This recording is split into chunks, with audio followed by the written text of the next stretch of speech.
This is Rating Descending. where we watch IMDb's worst 250 films so you don't have to. I'm Michelle St. Clair. I'm Abigail Wood. And this week we watched Freddy Got Fingered.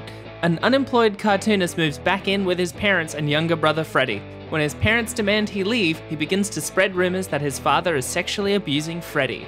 Let's watch.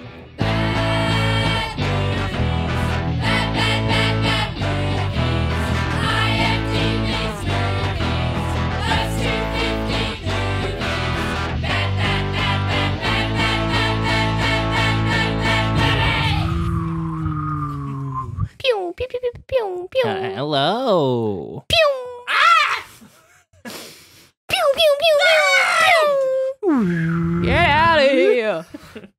Don't come back to my farm. Step on it, Glagnar. Oh, kicking it. Kicking it. Cheers to the morning. Love the morning. Love being here. Love that morning. My brain is fully functioning. Oh, yeah. I feel great. I love that every morning I wake up and do it all over again. Yeah, my favorite part about the morning is the potential of how today could be filled with possibilities, but no. will involve the same activities. Correct. Yeah, I can't stop thinking this year how life is just taking a lot of clothes on and off. That's all it is. Yeah. You just get dressed and redressed into different clothes. I'm sick of dressing all the time. Like I wake up and I put on clothes and I go to bed and I put on different clothes and I wake up and I put on a fresh set of clothes. It's never ending. I remember lamenting this to you last year, but last year there wasn't even a global pandemic where we all had to stay inside. But What? What? That's happening? Oh, Abby, we got so much to catch up on. I went to Bali last week. Oh my God. Yeah, but like, you know me, I get a lot of anxiety from clothes. What? Shut the fuck Michelle, up. anxious. Fuck up. Yeah, I get a lot of anxiety from clothes, and like just something that might feel nice one day will make me feel horrid the next. And it's like it means that I get so frustrated with how much we have to wear clothes and change clothes that we're wearing. I have so many items of clothes that I never wear. I tuck them away for another day, being like, I'll feel more confident, or I'll want to wear that down the road, or that'll fit me better later. But really, I wear the same 4 items of clothing, just in different ways. Well, that's why I liked last year when I had 3 jobs, because what would often happen is it meant that, because I get anxious about wearing the same outfit too frequently around the same people, because even though I know we're not paying that much micro attention to each other, I still worry that they'll judge me. So I'm like, but last year it was like, oh, I could wear my red flannel and pants and Converse to this job, and then the next day to this job, and then the next day to this job, and then to the next day to friends, because all of them didn't know each other, and they didn't know that I was wildly depressed and just wearing the same things 4 days in a row. I like wearing the same things because it feels like a little uniform. You know, people could spot me in a crowd. And what I mean by that is that a lot of what I'm wearing right now is I wear black tights with these black like shorts or culottes or whatever. They're kind of like breezy. It looks like a skirt. Yeah. And then the top can change, but I only wear like the same 4 or 5 tops. Yeah. So there's a very distinct look going on that I don't care to break, because then I'd actually have to think about my outfit for the day. That's what I used to do before I started wearing more clothes a couple of years ago, is that I used to just have like 4 shirts and 1 pair of pants and 2 shoes. It's a good method. All you have to think about is the top half of yourself. Well, yeah, and even then there was limited. Like they were all just button-ups. Yeah, they were all usable and wearable in every scenario. Yeah. So like it kind of makes you feel like a cartoon character where you have one outfit. Yeah. Yeah, that's me, but with my red flannel. It's just I'm a cartoon character, and that's what I wear. Nice. Yeah, I think would be very distinct cartoon characters. Also, big announcement. Okay. For the listeners, not for you. Oh, okay. We got Michelle to smoke weed willingly last night. That was big. Your mum has dreamed of this day. She has. She really has. Your mum is a massive advocate for recreational drug use, which I love. And well, mostly to me. Yeah. She always wanted you to fucking just smoke a joint with her, and you never did. My mum is much more caring and sweet than this, but to paraphrase her through the years, you're a fucking nerd. You should smoke some weed. Yeah. How does it feel having such a cool mum? I don't know. She's sort of like a cool person who then grew up not liking the other cool people, so it's like genuine that's extra cool. I know, right? Yeah. She's single. Yes. I'm gonna fuck your mom. Go on. Yeah, I mean, how it feels having a cool mum. Well, it's nice because I'm like, I have a close relationship with my mum, and that's something that a lot of people don't necessarily have. Let me rephrase that. There's a level of honesty I have with my mum that is really refreshing and nice. Whereas like you and your mum are like, she's obviously a mum, but you guys are also kind of super friendly and open with each other. My mum is definitely just a mum. Like I love her and I'll have cute day trips with her, but we have a very strict mother-daughter relationship and it does not extend from there. I never got the talk. She's never talked about drugs. I mean, she never put limits on me, but she never talked about anything with me. That is very taboo in my very white Irish family. We do not talk about anything. No. Apart from our days. It's real old British stiff upper lip sort of deal. 100%. Yeah. 100%. But I know that with my dad, same thing with my dad, we don't talk about shit, but I did find a lot of weird shit of my dad's. Like I found a bunch of weed in his drawer one time and he was like, it's medical and it's old and you can't use it. But my brother totally stole it and smoked it and it was totally usable. The liar. Also, like, I remember, oh man, I don't know if I should bring this up. One time when I was like 10, my mum was moving a cupboard and all these like porn tapes fell out. And my dad was like, oh, they're not mine. They're my friend George's. It's George's porn. I'm holding it for him. And my mum was like, why would you be holding it for him? Why? Yeah. Yeah. My mum didn't. The worst excuse. She wasn't upset that there was porn. She was upset that it literally fell out in front of me. And I just saw this VHS of like a woman's big ass, perky titties. That was your sexual awakening. It really wasn't. They looked very firm. Yeah. That's the thing. We don't talk about things, but things often get uncovered in the Ward family in ways that you do not want it to be. In my family, way too much inter-family conflict as well as way too much mental illness to even keep up the guise of we're a normal family. No, we're not. Let's just fucking talk about it. Whereas we love our guys in the Ward family. We love the facade of being a normal family. Yeah. For sure. We'll maintain that till the day we die. Even though the Ward family is just full of mobsters.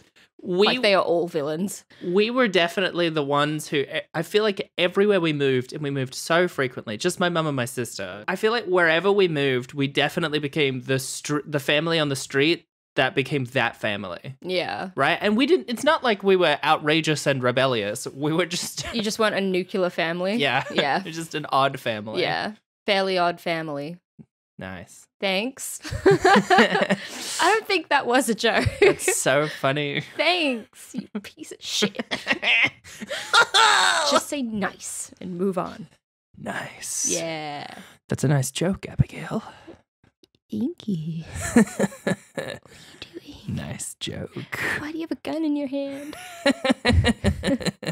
You just wait. Why is your other hand made out of knives?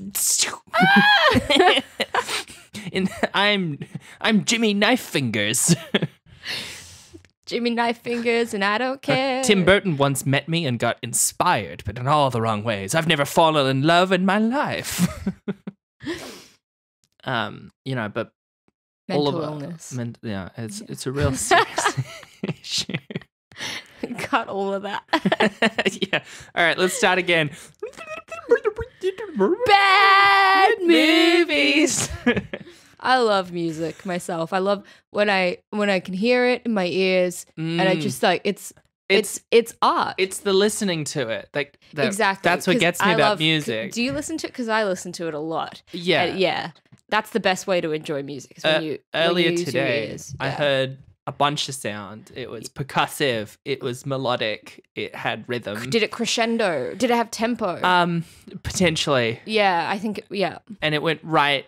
The airwaves went right into my eardrums. That sounds incredible. You should link me.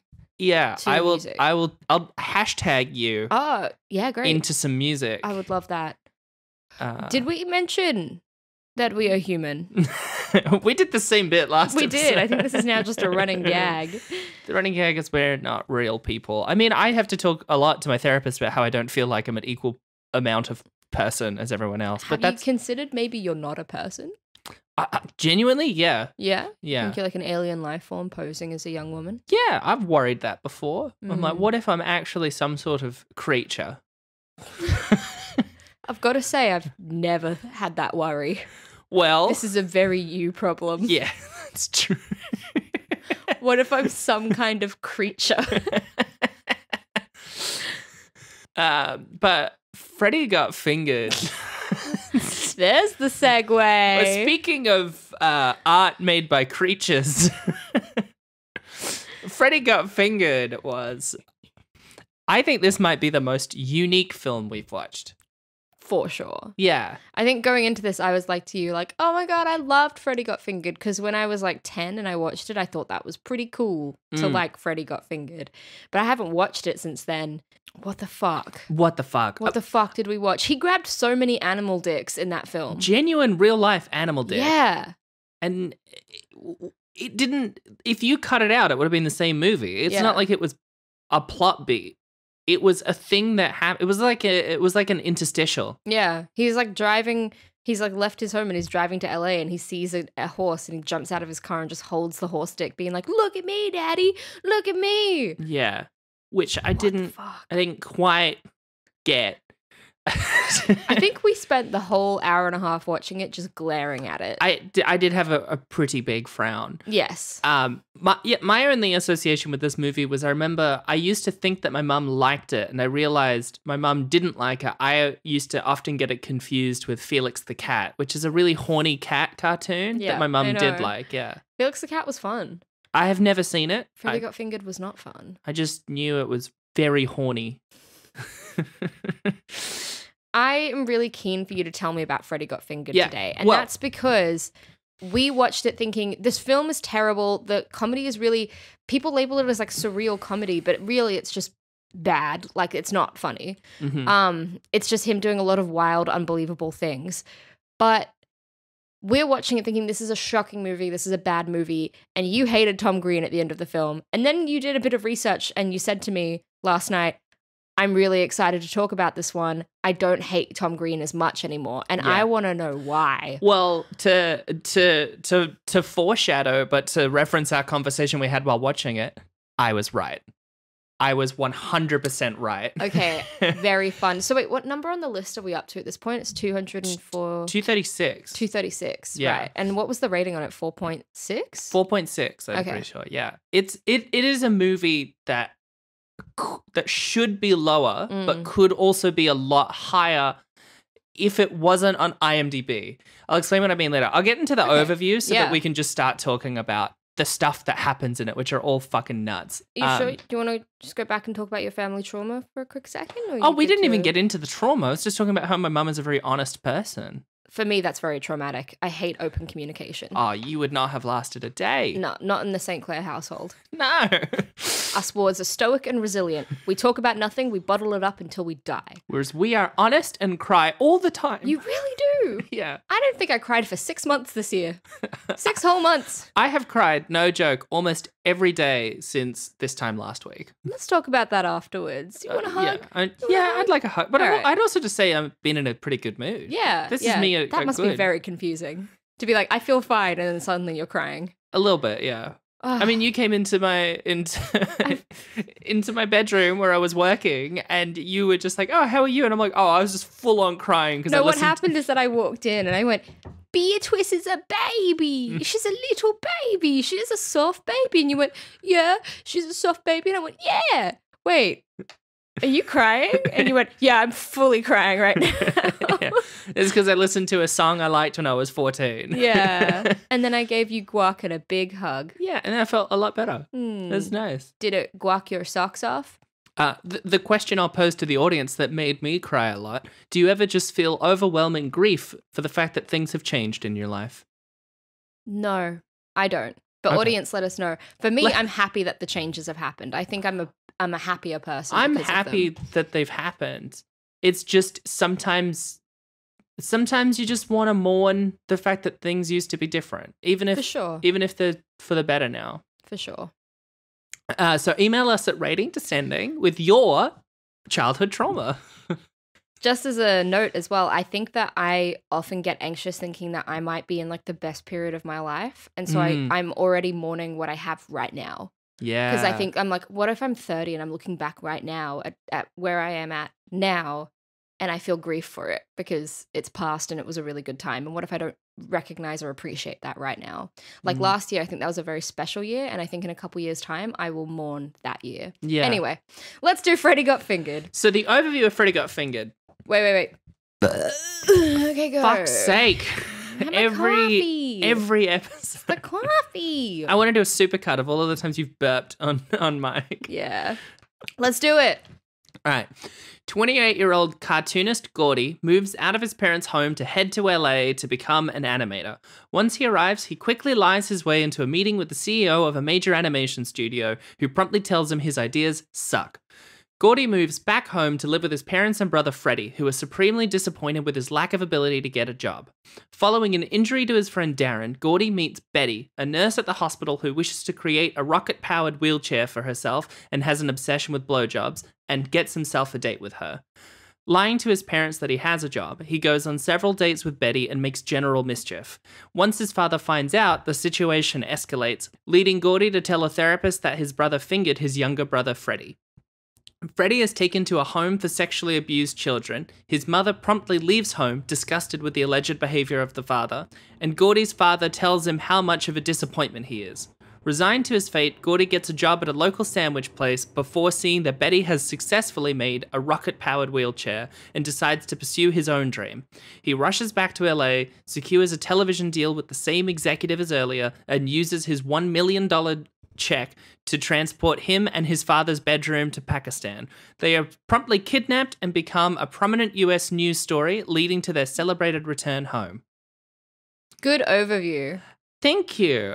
It was really hard to find what was or wasn't important, especially since I don't feel like this conveys at all the tone of the film. Tone or severity of insanity that's going on. This film really leaned on blowjobs, gore, and a lot of gore. Rip Torn yelling. Yeah. A lot. It was kind So of much like blood. It made me think of like other gross out films like There's Something About Mary, but this one had a special focus on violence and gore as opposed to just like vomit and cum. Yeah, exactly. I loved using animal dicks and blood splatter to finish a scene up. Which it's definitely doing on purpose. Yeah, for sure. Also, by the way, the casting of his parents, Julie Haggerty is the mum and Rip Torn is the dad. What a great duo as parents. I know. There was some legitimately good casting in this. Rip Torn, in the first half of the movie, I was pretty convinced was the funniest part of it. Yeah, for sure. But then as he became more evil, it got worse. Yeah. Well, Because he ended up being the antagonist of the whole film. He kind of fell into the problems of the script. Yeah. Because before he was funny enough to get himself out of it. Anthony Michael Hall, as the executive by the end, was the funniest part. I could not recognize him at all. We knew he was in there. We saw him in the credits. And we're like, oh, Anthony Michael Hall. His character came on screen and I was like, why does that guy look like a knockoff Daniel Craig? Anthony Michael Hall's glow up is underappreciated. I don't know if it's a glow up. He just got thicker, you know? He got Mr. Thickens. Well, sure, but he goes from dweeby little nerd boy in Breakfast Club to like... Bully? No, he's a bully in this, but I mean, like, he's a handsome man. He's not bad. He's all right. So blonde, you know? What? I don't trust blonde people. You're blonde. What? Get me a mirror. Yeah, no, and I was just going to say Julie Haggerty as the mum. She plays the same character in everything, so she's very particularly cast in films, but it works every time. She always has that sweet, dopey reaction to everything. That naivety. I love her. Yeah, and I don't even know where to begin with this movie. It's so fucking nuts. And yeah, the casting in it is astounding outside of Tom Green, who is like the world's worst Andy Kaufman in the movie. I think I turned to you at one point and I said, this film makes me hate jokes. Yeah. It does kind of make you hate comedy. It does. I was like, I would kill for a PTA drama right now over this terrible, terrible comedy. There's something about bad comedy. Like, bad drama is just flat, right? Yeah. Bad horror is just nothing, and it makes me feel second. But this makes me feel embarrassed to be a human being. Bad comedy makes me feel completely disheartened. Like, Yeah. it crushes a bit of my soul. Freddy Got Fingered took out a large chunk of my soul yesterday. Especially because I was like, I'm so excited! And we were both full of dread watching it. Tom Green is potentially the least funny person. I'm excited for you to tell me about him making this film and why. Yeah. Just going off of watching the film alone, bad call, because all it does is make you think that Tom Green is an idiot and Tom Green is not funny. Well, the way I would describe it is like if Andy Kaufman wrote Adaptation, right? Where like it's super meta, but it also doesn't want the audience to like it, and it succeeds at that because I fucking hated watching it. What if Andy Kaufman is the twin brother of Charlie Kaufman and Adaptation was actually real? Oh, that'd be interesting. I'm just saying, Adaptation is about two twins based on Charlie Kaufman's experience writing, and you're saying Andy Kaufman might have written it? That's fucked, man. That's fucked. That's fucking... I think we're getting to something. Wasn't there a conspiracy for a while that Andy Kaufman didn't actually die? I have no idea. I remember that's what the song by R.E.M., Man on the Moon, is about. It's about like a bunch of conspiracies included, because it's about Andy Kaufman. Anyway. I love that song. I'm looking at the man on the moon. I'm asking him to come back home. We sing in every episode. I didn't think of how much we sing. I've never sung in my life. That was your first try? Yep. It's not bad. Oh, not bad. All right. Well, beat me down, neg me, all right. It was fucking brilliant. What does it say? Yeah, it still sucks. Like, it's still unpleasant to watch, and I really, really hated every moment of watching it. But there's also, like, so much intentionality to it. Like, yeah. You could really feel it. It was super meta. And again, at the end of the whole film, when they return from being, like, hostages, they get off the plane and there's a dude holding a sign saying, when will this movie end? Yeah. And we were like, okay, so it's definitely, this whole thing is super tongue-in-cheek and meta, but it's not selling it properly. And it's not telling us why or how. At one point, I was thinking of the movie Jay and Silent Bob Strikes Back, a movie that I thought was pretty funny when I was 15, and it sucks. Yeah. It's also, like, got gross out elements and just stonery elements.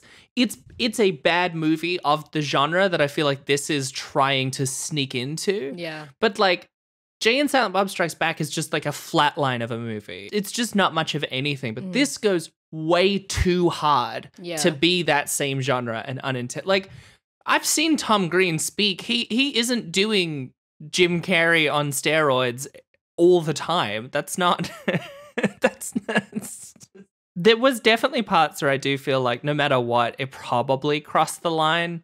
Swinging a baby around on an umbilical cord was a bit much.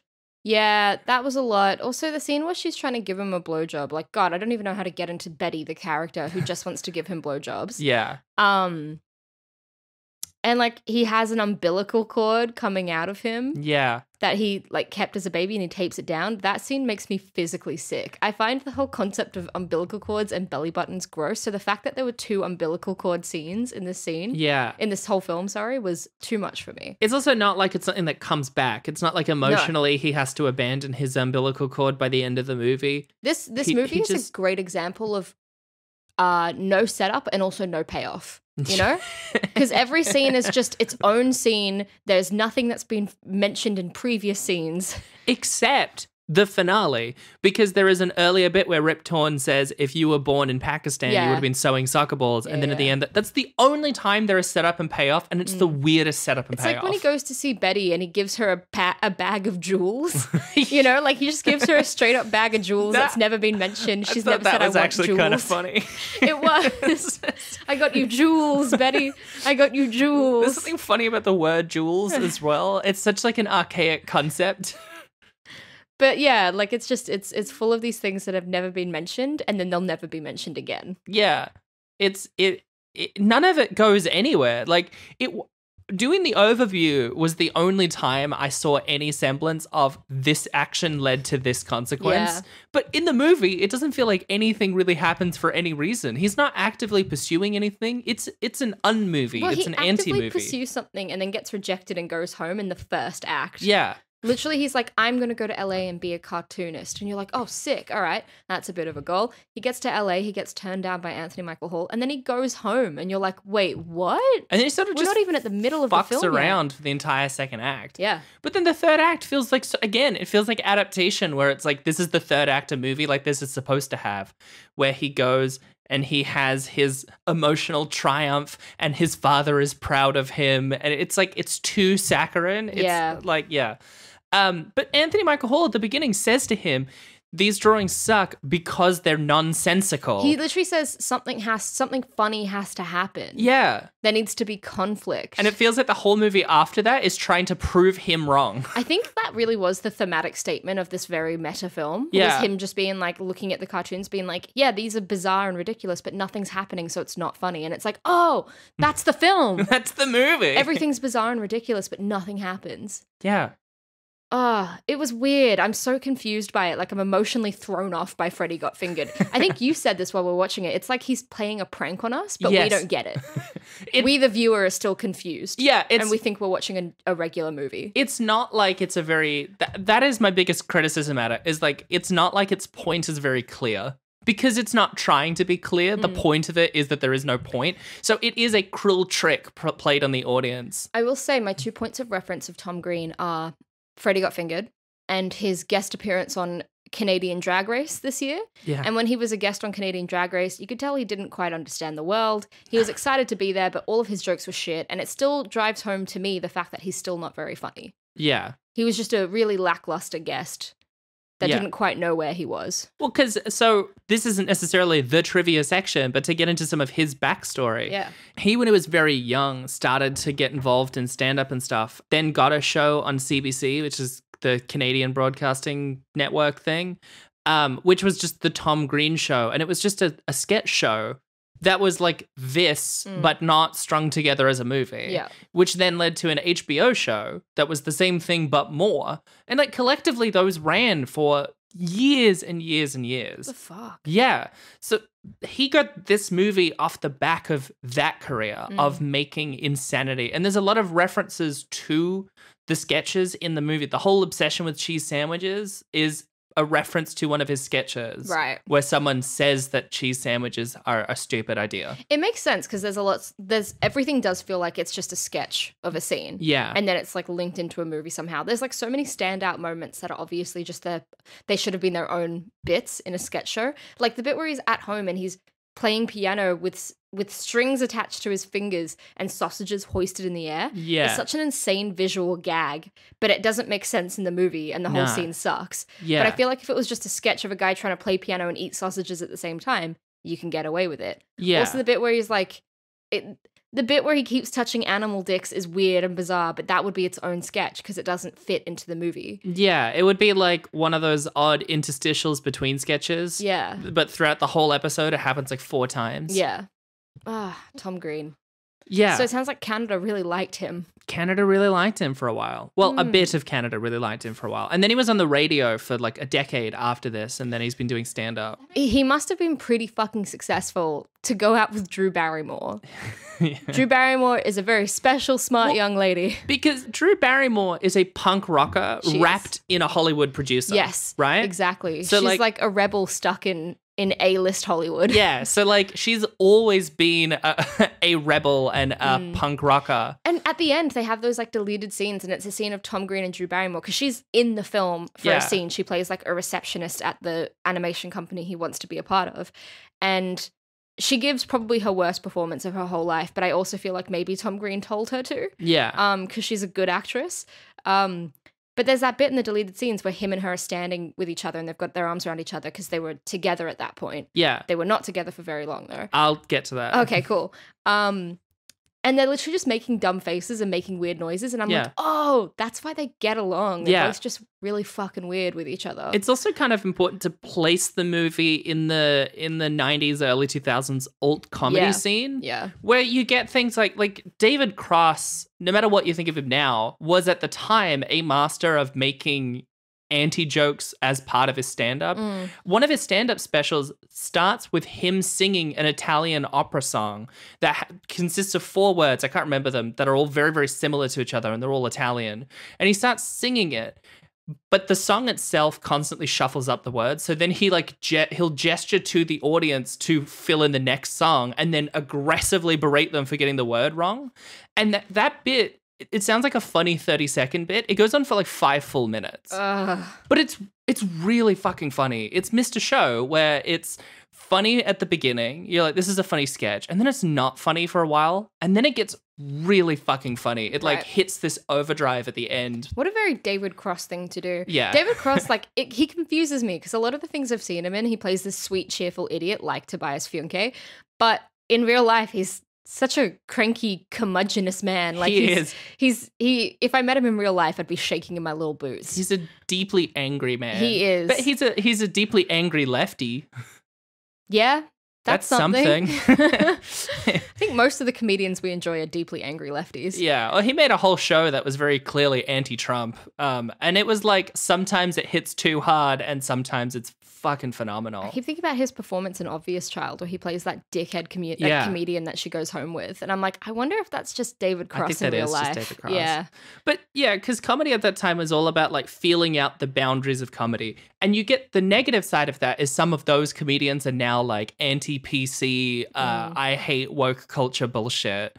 But it was also kind of like, how much can we get away with and then call it a joke? Yeah. I remember I went to an open mic with you and there was that guy who just sang Livin' on a Prayer.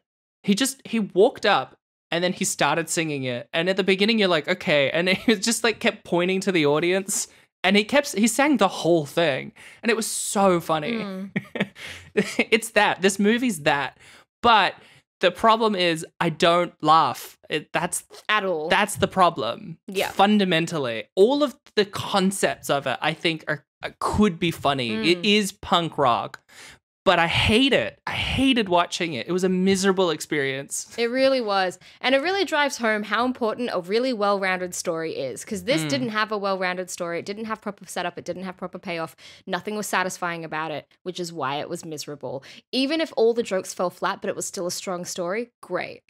But it didn't even have that. I think it's something about the format of movies that makes this kind of expression not work, if that makes sense. Because the whole question is like, punk is all about dismantling structures, right? That's what you do with it.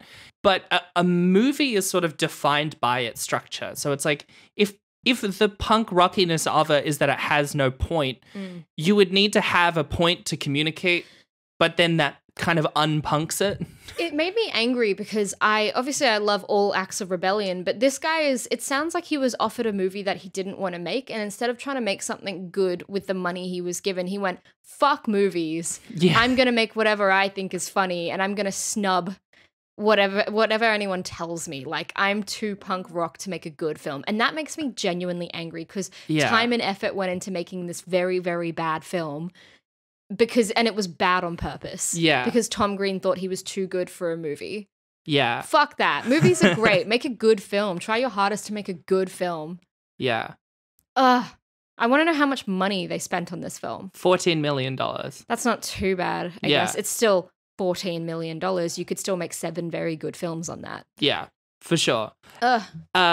Yeah, we've barely even unpacked the actual plot, if not for the complete lack of it. What plot? What can we talk about? So little. What is there? Yeah, I don't know. Why does Freddy go to? He seems to go to. It seems to be like an American-style mental asylum for sexually abused children. Yeah, it was like Institute for Molested Children. Is that a thing? No. That doesn't sound. No, I don't know. This is what I mean, is the problem with it as a movie instead of a sketch, is like, if the sketch just ended with him going there, you're like, oh, that's strange, what a funny bit. But as a movie, I go like, why is that happening. Yeah. Yeah, I didn't have a greater point, much like the movie. I just, I need to unpack from my brain the strangeness of everything that I saw. It's so hard to do that because really, yeah, it's about a dude that wants to be a cartoonist. He gets rejected. He goes home and then he bums around doing weird shit for about an hour. Yeah. And then he makes money. He sells his cartoons for $1 million. Then he gets his girl back. And he kidnaps his dad and takes him to Pakistan, and they resolve their father-son issues. They resolve their issues after getting sprayed with elephant cum. Yeah, Rip Torn got annihilated by elephant cum. That Tom Green was just whacking out. Yeah. Again, more animal dicks. Yeah. God, I hated this film. The movie's last shot is after they get back from Pakistan. There's this kid who throughout the movie has been brutalized in several instances, and he gets obliterated by a plane propeller showering the crowd in blood, and his father is standing there, and then it goes to credits. Yeah, well, the kid's yelling out, "I'm okay, Daddy. I'm all right." Yeah. And then it goes to black. That's right, yeah. It's so weird. I'll just get into the trivia because all we're talking about is the metatextual layers of it anyway, so we may as well get into it. So actually on the note of that last scene, that's the one I should start with. So back on the Tom Green show, he then, as part of it, wrote a song called the Bum Bum Song, which was all about him putting his butt on different objects, right? And then talking about how his bum was on it and he wanted them to give it a kiss. That was then referenced by Eminem in The Real Slim Shady. There's a line, "My bum is on your lips. My bum is on your lips." The whole line, that whole stanza is about him being annoyed that his stuff was censored, but Tom Green could get away with it. I love that. Then in that scene, the crowd gets sprayed with blood and The Real Slim Shady starts playing as the credits song, starting at that stanza. Oh. This is what I mean. It's way too intentional. Yeah. This movie That's is sick. intentional in every way. I hate it.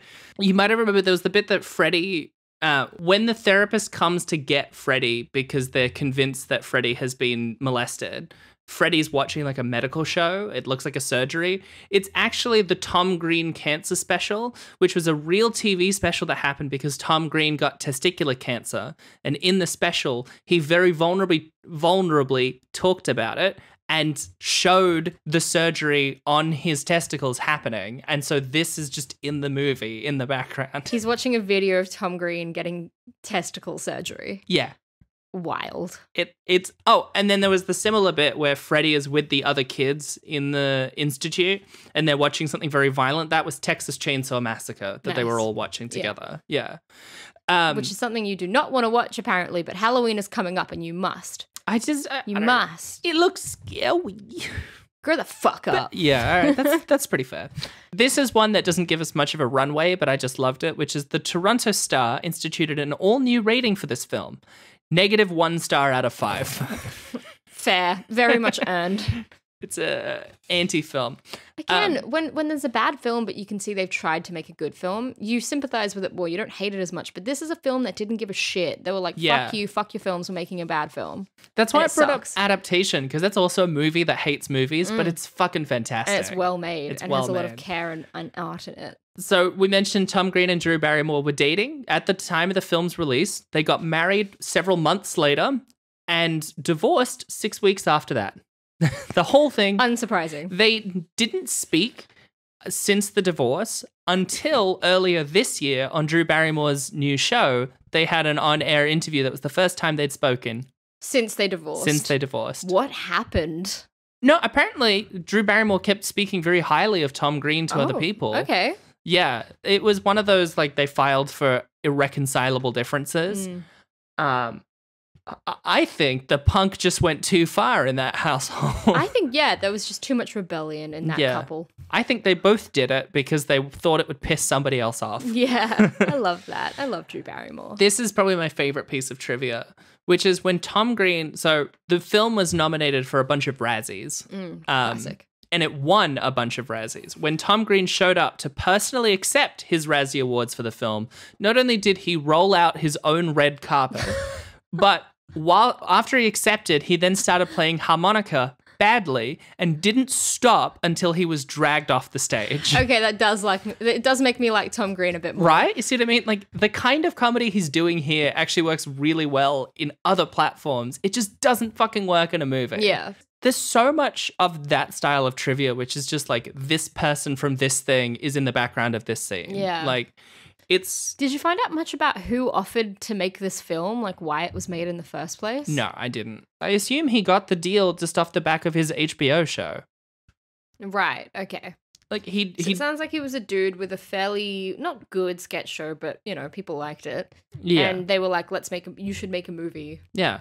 And that's when he turned his nose up at it, but still did it. Yeah, I assume that's why, because he also, as we read, directed it and was one of the two writers of it. Yeah.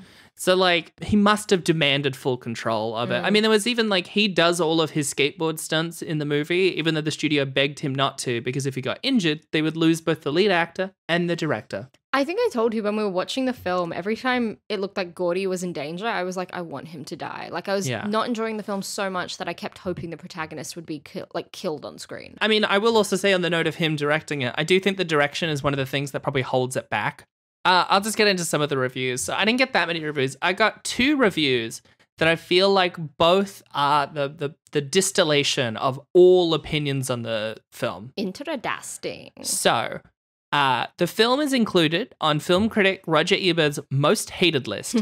He famously wrote about it. This movie doesn't scrape the bottom of the barrel. This movie isn't the bottom of the barrel. This movie isn't below the bottom of the barrel. This movie doesn't deserve to be mentioned in the same sentence with barrels. The day may come when Freddy Got Fingered is seen as a milestone of neo-surrealism, but the day may never come when it is seen as funny. Yes, that's exactly it. It's like both us are recognizing that it's meta and surreal. It's still not funny. And then critic Nathan Rabin of the AV Club gave the film a rave review in his My Year of Flops column, which, by the way, this review became his most read review of all time. Wow, okay. Comparing it to the work of Jean-Luc Godard, which to me explains why I don't like it, and calling the film less as a conventional comedy than as a borderline Dadaist provocation, a $15 million prank at the studio's expense. And like, that was meant to be, again, a rave review. I do agree that it kind of reminds me of French New Wave, and they're like just sort of striking out blindly in the dark, going like, what can you do with a movie? But I don't like those movies either. Yeah. I think they're important, not enjoyable, but they're not good to watch. Like, there's a reason we don't continue to make movies like that. Correct. I think this is the same where, like, you could probably make an argument, and I wouldn't disagree, that it has had a big influence on comedy. But it sucks so much. Yeah. Every opinion of this is either it is the worst movie they've ever seen, or they totally get it. And I think that it's one of those things. The real answer is it's both. It is the worst movie I've ever seen, and it's done that on purpose. And I think that's cool and punk rock. And I also would never watch it again, and would never recommend it to another person. Correct. In my own review, I would say, when it comes to the score, I would give it, for example, on the one hand, as a movie, I would give it a 1, right? Maybe a 0. But I'd also make the argument that it's not a movie. It doesn't do anything that resembles a movie. It doesn't have a structure. It doesn't really have a plot. It barely has characters, right? It has 2 caricatures and everyone else is a puppet that's there for insanity. As a not movie, it's like a 7 because it has a point, and I like that point, but it doesn't make the point very well. But as a movie, it's a 1. So maybe I'll average that out and give it a 3. Fair. Which is still, as is the theme so far, lower than the score it got on IMDb. I would give it a 1.8 out of 10. 1.8? Yeah. Tying it with Paranormal Activity 4? Yeah. That's fair. It was shocking. It both gave me the same feeling of dread. Like, I know that Yogi Bear sucked, but watching Yogi Bear was kind of enjoyable because it had a plot and it had a moving story. Yeah. This did not. It was awful. It was atrocious. Yeah. Made me sad. But I agree, and I would rate it lower, but I feel like I can't do it conscionably. It depends on whether I'm rating it as a movie or as just a work in general, like a creative work. Because as a creative again, work, I'd rate it differently. It doesn't matter that it's meta and he's playing a prank on the studio. It's still not funny, and it It's still doesn't not. translate properly. So Yeah. it doesn't even matter. It's like, yeah, I get it. You don't care about this film. You didn't want to make it in the first place, but you haven't done anything redeemable with that. Yeah. You haven't made the meta-ness of it funny. So fuck you. Yeah. You're getting a 1.8. Fuck you, Tom Green. If you can Fuck you. challenge Gregory Plotkin, I challenge Tom Green. To what? A fist fight in the backyard. All right. I would love that. Just you and Tom Green Yeah, duking he's out. so lanky. I bet he's really weak. And I'm pretty sure he's not very tall. I'm tall. I'll beat him I up. think he's tall. He I was think- I certainly don't the think he's that tallest tall. person in the movie. Let's look it up. He looks really short on on Drag Race Canada. Maybe he has a short torso. He was taller than every other person in that movie. Maybe they're all really short.